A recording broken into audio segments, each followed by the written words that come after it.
বিভিন্ন tourist spot নিয়ে মন্ত্রী সুশান্ত চৌধুরী জানান, ট্যুরিজমের ক্ষেত্রে রাজ্যে আরও নতুন নতুন পদক্ষেপ গ্রহণ করা হচ্ছে। ব্যুরো রিপোর্ট, প্রতিবার্তা। আসবে আমাদের লুধুয়া যে এস্টেট রয়েছে সেটা আসবে, মৈত্রী সেতু আসবে এবং তৃষ্ণাকে জুড়ে, যদিও ফরেস্টের আন্ডারে, তারপরে তৃষ্ণাকে জুড়ে আমরা দক্ষিণের একটা সার্কিট করতে চাইছি।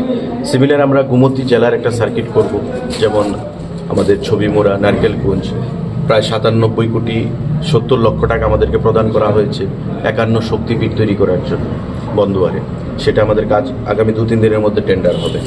তারপর আমাদের মাতা ত্রিপুরী সুন্দরী মন্দির প্রসাদ স্কিমে নতুন রূপে যাত্রাপথ সেখানে শুরু করছি। এগুলোকে নিয়ে আমরা দক্ষিণ জেলার পর গোমতী জেলাতে একটা সার্কিট তৈরি করব। এমনিতে প্রত্যেকটা জেলায় সার্কিট বেসিস আমরা করে আগামী দিনে পর্যটনকে এগিয়ে নিয়ে যাব।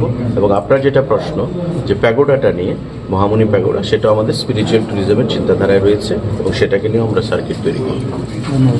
উদয়পুরে দেশ বিদেশ থেকে অনেক পুণ্যার্থীরা এখানে আসে, কিন্তু সেই থাকার মতন সেই ক্যাটাগরি হোটেলের ব্যবস্থা নেই।